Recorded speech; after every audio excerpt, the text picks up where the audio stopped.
Halo guys, jumpa lagi dengan Mimin ganteng di sini. Di video kali ini Mimin bakalan nyeritain sebuah kisah menarik berjudul Kukira Lembur Kerja, Aku Justru Dijebak Bos Janda. Alkisah, Rian baru saja memulai karirnya di sebuah perusahaan di Surabaya. Sebagai seorang karyawan muda yang ambisius, ia dikenal sebagai pekerja keras dan selalu memberikan yang terbaik untuk setiap tugas yang diberikan. Walaupun sering terlihat tenang dan fokus pada pekerjaannya, Rian memiliki ambisi besar untuk berkembang dan mencapai posisi yang lebih tinggi di perusahaan ini. Namun, hidupnya yang penuh rutinitas tak pernah menyangka akan berubah ketika ia bertemu dengan Dwi, atasannya yang baru saja bercerai. Dwi adalah seorang wanita muda berusia sekitar 30 tahun, tanpa percaya diri di hadapan karyawan, tetapi ada kesan kesepian yang sering terlihat di matanya. Meski karirnya menanjak, perceraiannya yang baru terjadi meninggalkan bekas yang mendalam dalam hidupnya. Ia sering terlihat tertekan, sering menghindari pembicaraan tentang kehidupan pribadi di depan orang lain, namun Rian yang lebih peka mulai melihat sisi lain dari dirinya.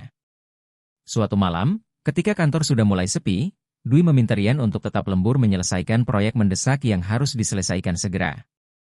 Rian yang memang dikenal selalu siap bekerja lebih keras tanpa mengeluh, langsung setuju. Sambil menyelesaikan pekerjaannya, Rian mulai merasa bahwa ada sesuatu yang berbeda.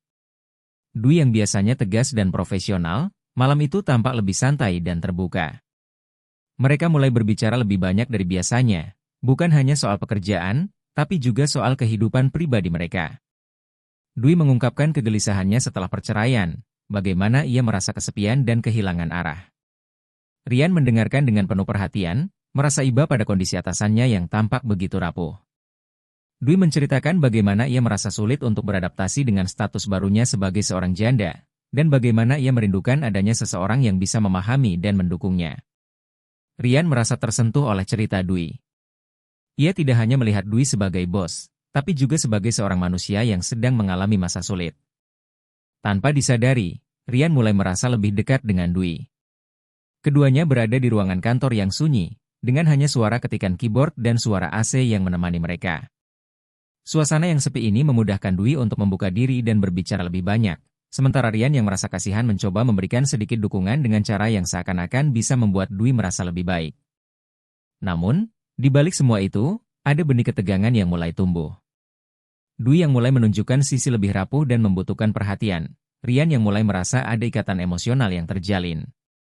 Tidak ada yang tahu bahwa malam itu, perasaan mereka berdua mulai berbalut dalam ketegangan yang tidak terucapkan, sebuah hubungan yang tak jelas arahnya. Ketika keduanya menyelesaikan pekerjaan mereka, Dwi mengucapkan terima kasih dengan senyuman yang tampaknya lebih dari sekadar rasa terima kasih biasa. Rian tidak bisa menepis rasa gelisah yang mulai menghampiri hatinya. Perasaan itu, meskipun samar, sudah mulai berkembang. Sebelum kita lanjut ke ceritanya, jangan lupa like dan subscribe YouTube Dina HD terlebih dahulu biar kamu gak ketinggalan update konten menarik lainnya. Hubungan antara Rian dan Dwi semakin intens seiring berjalannya waktu. Dwi mulai lebih sering meminta Rian untuk lembur, terkadang tanpa pemberitahuan sebelumnya, bahkan pada malam-malam yang tidak direncanakan. Rian, yang awalnya hanya berniat untuk menyelesaikan pekerjaan, mulai merasakan bahwa ada alasan lebih di balik permintaan-permintaan itu. Dwi, yang semakin terbuka tentang hidupnya, mulai berbicara lebih banyak tentang perasaannya. Ia mengisahkan kehidupan pribadinya yang berantakan pasca perceraian, dan betapa kesepiannya ia rasakan sebagai seorang janda muda yang tinggal sendirian. Cerita-cerita itu mulai menyentuh hati Rian, membuatnya merasa kasihan, dan ia merasa ada kewajiban untuk membantu Dwi mengatasi perasaan kesepiannya. Suasana kantor yang sepi di malam hari menjadi latar belakang dari hubungan yang semakin dekat antara mereka. Hanya ada mereka berdua di ruangan besar yang kosong, dengan suara ketikan keyboard dan sesekali suara telepon kantor yang berdering. Kesunyian malam itu memberikan kesempatan bagi Dwi untuk lebih terbuka tentang perasaannya. Rian yang tidak terbiasa mendengar cerita pribadi seseorang yang begitu dekat dengan emosinya, merasa canggung namun juga tergerak untuk mendengarkan lebih lanjut. Ia mulai menyadari bahwa Dwi tidak hanya membutuhkan bantuan profesional dalam pekerjaan, tetapi juga kehadiran seseorang yang bisa mengisi kekosongan emosional dalam hidupnya. Dwi, yang sadar akan perasaan kasihan Rian, mulai memanipulasi situasi. Ia seringkali memperlihatkan sisi lemah dan rentannya di hadapan Rian, menjadikannya merasa lebih bertanggung jawab atas kondisi Dwi. Kadang-kadang, Dwi dengan sengaja menciptakan momen-momen intim, seperti berbicara tentang kenangan indah bersama mantan suami, atau mengungkapkan rasa takutnya akan masa depan yang tidak pasti. Rian mulai merasa bahwa ia berada dalam posisi yang sulit, seolah-olah ia terperangkap dalam perasaan yang semakin dalam terhadap Dwi, meskipun ia tahu bahwa hubungan ini tidak tepat. Semakin sering mereka lembur, semakin erat hubungan mereka terjalin. Rian yang dulunya hanya merasa simpati, kini merasa ada ketegangan emosional yang sulit dijelaskan. Dwi seakan tahu bagaimana mengatur setiap kata dan tatapan untuk memikat perhatian Rian, dan dia tidak ragu untuk membuat Rian merasa dibutuhkan.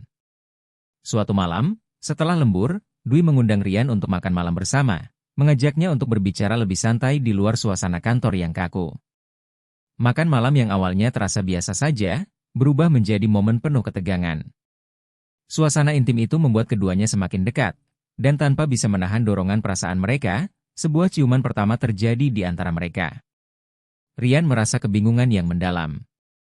Di satu sisi, ia merasa bersalah karena melanggar batas-batas profesionalisme, namun di sisi lain, ia merasa terikat secara emosional dengan Dwi yang tampak begitu rapuh dan penuh kebutuhan.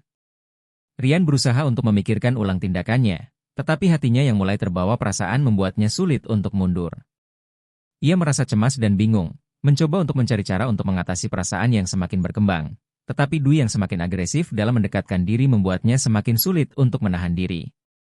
Ketegangan di antara mereka semakin meningkat, dan Rian merasa dirinya semakin terjerat dalam hubungan yang tidak bisa ia kendalikan. Setelah peristiwa malam itu, Rian merasa sangat tertekan dan penuh penyesalan. Ciuman itu, meskipun pada awalnya terasa seperti sebuah momen yang tak terhindarkan, meninggalkan bekas yang dalam dalam hati Rian.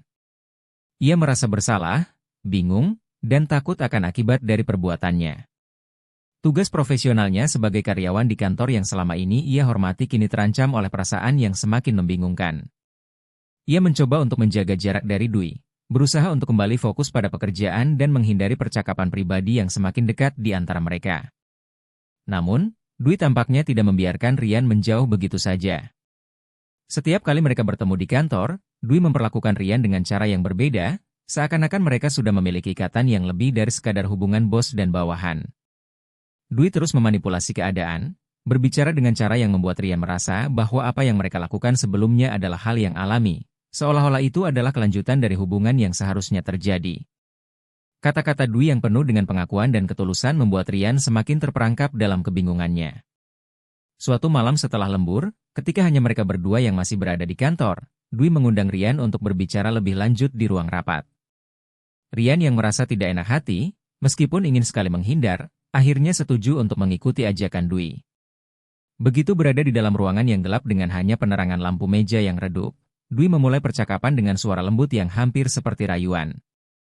Ia membuka diri lebih jauh, menceritakan betapa kesepian dan terasingnya ia sejak perceraiannya.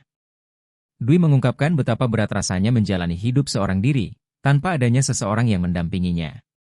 "Aku butuh seseorang, Rian," dikata Dwi dengan nada penuh kesedihan. "Aku merasa sangat kesepian, dan aku hanya ingin ada yang peduli." Rian merasa hatinya tersentuh, dan meskipun ia mencoba untuk mundur, perasaan yang semakin tumbuh membuatnya semakin sulit untuk menahan diri. Ia merasa terjebak dalam situasi yang semakin rumit, di mana rasa kasihan dan ketertarikan bercampur aduk dalam pikirannya. Dwi, dengan cara yang sangat halus, menyatakan bahwa mereka berdua sebenarnya sudah memiliki ikatan yang kuat, bahkan jika itu bukan sesuatu yang mereka rencanakan sebelumnya. Rian mulai merasa bahwa dirinya berada di persimpangan yang sulit. Ia tidak bisa menahan perasaannya terhadap Dwi, namun ia juga tahu bahwa ini bukan jalan yang benar. Malam itu, Rian merasa seperti terjebak dalam sebuah pusaran yang tak bisa ia hindari. Dwi terus melanjutkan, tanpa memberi ruang bagi Rian untuk berpikir rasional. Ia menyentuh bahu Rian dengan lembut, mengajaknya untuk lebih dekat, seakan-akan apa yang mereka lakukan sudah menjadi suatu kewajaran. Rian mencoba untuk mempertahankan jarak, namun semakin lama ia semakin merasa terperangkap dalam hubungan yang semakin sulit dipahami. Meskipun perasaan bersalah dan kebingungannya semakin menguasai dirinya, Rian mulai menyadari bahwa ia tidak bisa begitu saja keluar dari hubungan ini. Ketegangan yang ada semakin mengikat mereka berdua, dan setiap kali Rian mencoba untuk menjauh, Dwi selalu berhasil menariknya kembali.